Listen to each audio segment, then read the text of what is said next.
Hey everyone, it's Masterpiece, and today I got another Star Wars 1313 cosplay update for you guys. This time it's going to be that rifle that you see on Boba's back. That's actually an EE-3 with the sniper configuration. I bought this kit from TraywickDesign. Go check him out on Etsy.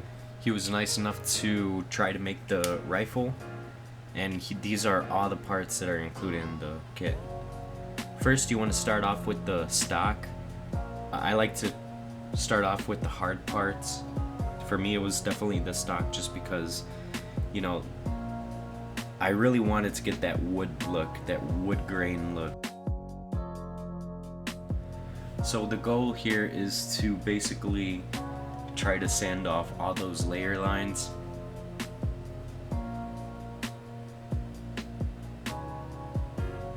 It's gonna be impossible to get it 100% smooth, but trust me, you're gonna sand through the wall before you can get it perfectly smooth. The goal is to try to just get as much of the layer lines as possible.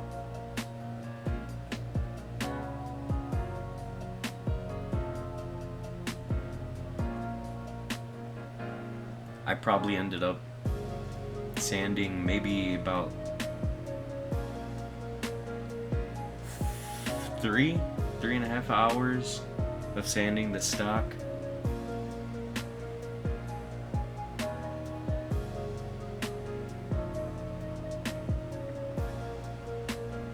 You're gonna have to end up doing more sanding either way, which is a process that I'll show you after this in a little bit. So this kit goes for about $250.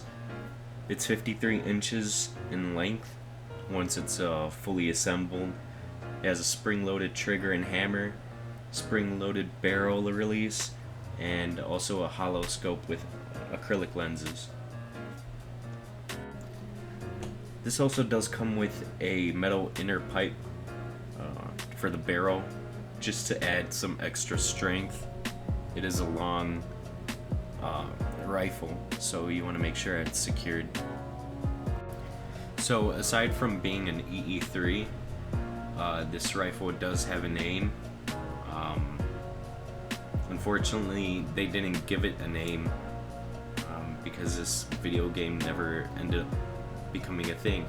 Star Wars 1313 was canceled a year after it was revealed at E3 2012. So Chad over at TraywickDesign dubbed it the EE-TR3. So if you're looking to purchase this rifle and you go to TraywickDesign's Etsy store, you just need to look up Boba Fett 1313 or type in EE-TR3 concept rifle.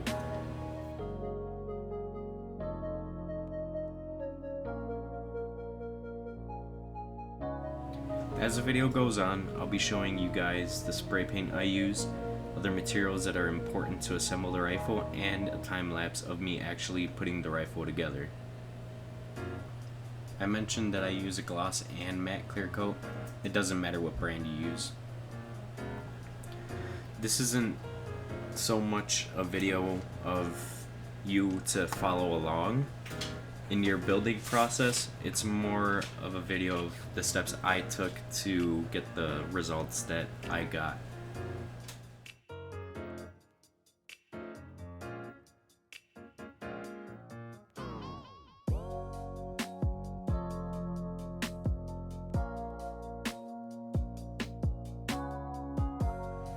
So once we actually get to the actual assembly of the rifle, I'll let you guys know that this is where you should probably pull up TraywickDesign's video.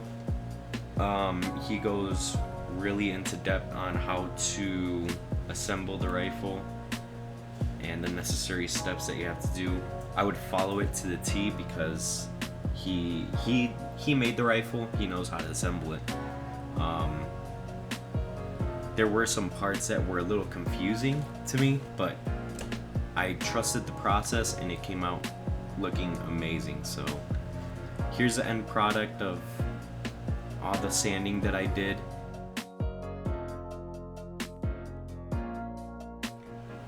And here we have a 2-in-1 filler and sandable primer that you could find in the automotive section at Walmart. You just want to go over the stock and the wooden handle, because those are the ones that are going to be taking on that wood look. And I basically just put about 2 layers of this. So the first layer I put on, made sure it was nice and heavy, hung it up overnight, waited a day, and then the next day I went in and did another light layer of that primer. Then after that, excuse me, you gotta go back to sanding. That primer is meant to get in between those little crevices that you couldn't get due to the printing process of the layer lines. So that's going to fill it in very nicely.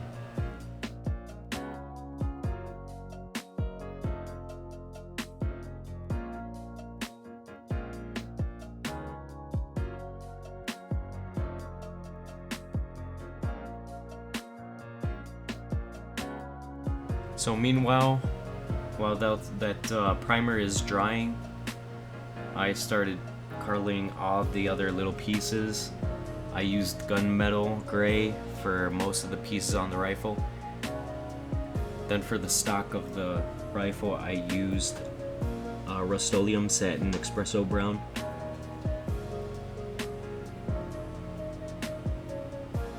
You want to go over with that espresso brown very lightly. It's alright if you have some parts that are lighter than others. Wood isn't a consistent brown color, so that's why you want some parts lighter than others. Trust me, it might sound weird, but it'll come out really good.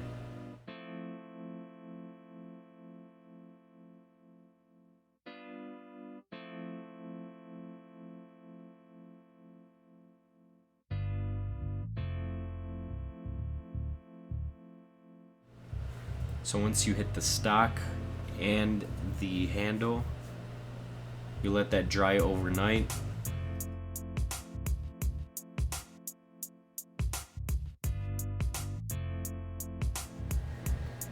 And then once that's dry, the next day you want to grab a brush with uneven bristles. The reason you want to do that is because the uneven bristles will kind of add to the wood effect when you're trying to paint it with the lighter brown like you see I'm doing here.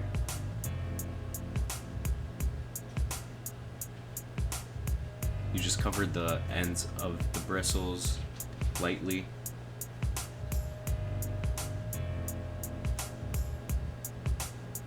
And then go over that dark espresso brown back and forth very lightly so you get that wooden grain look.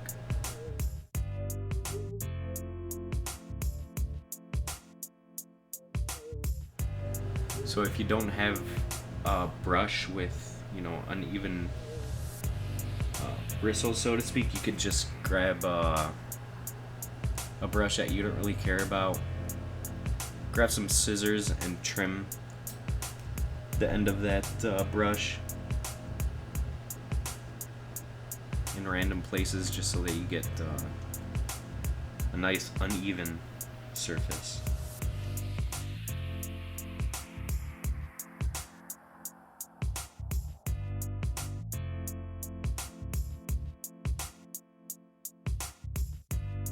The more you do it, the more you could kind of start to see that it's starting to look more and more like wood. Just don't overdo it,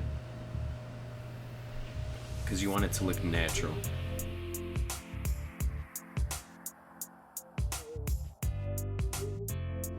And then there's the handle. After that, you want to paint the little details on the rifle. Some parts I did black, like you see here. Most of the body was, if it wasn't gunmetal gray, it was chrome that I used.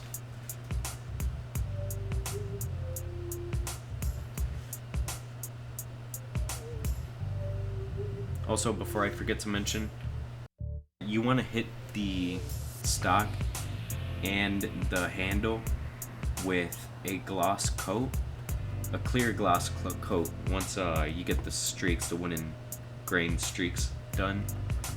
Then once that dries, you hit it with a matte clear coat just to kind of knock the gloss away.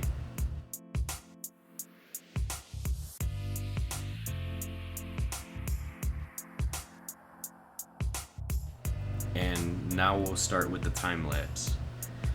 Right now would be a good time to check out TraywickDesign's YouTube channel. I'll leave a link down in the description, so if you're trying to basically follow along with building it, I'll have that link down for you guys.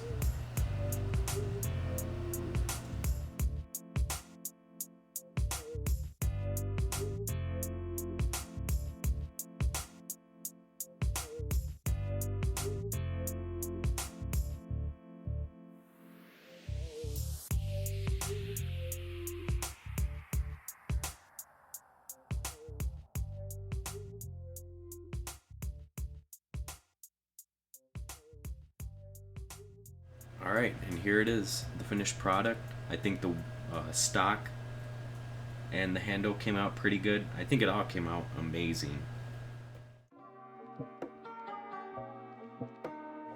The rifle does have some weight to it, but it's a good weight.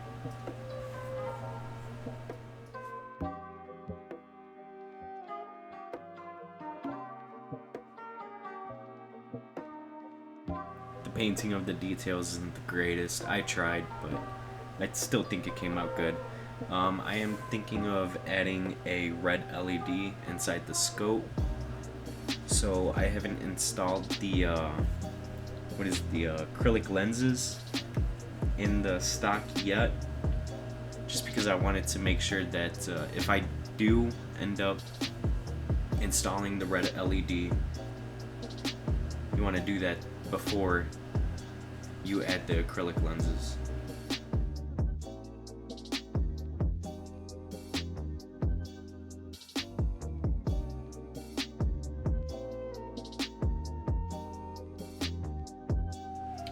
So I really wanted to get some pictures of me in the suit, but unfortunately now that it's freezing cold up here in Illinois, it's kind of hard to get photographers to, take pictures of you outside or something like that. So unfortunately I wasn't able to do that.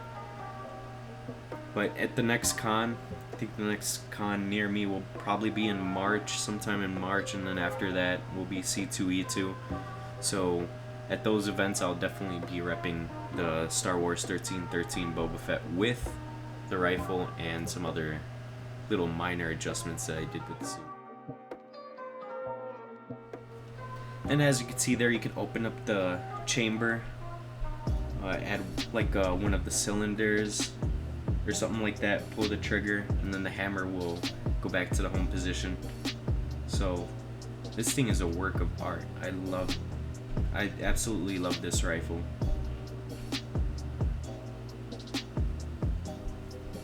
I was obsessed with my Ambin phase rifle, but once I got this kind of just stole the show for me. So thanks to Chad over at TraywickDesign and Michael LoBianco at FanFiction Props for helping me bring this amazing character to life. You guys are amazing. Thanks to my old man for helping me with this and many other parts of the cosplay. And with that, I'll see you guys next time.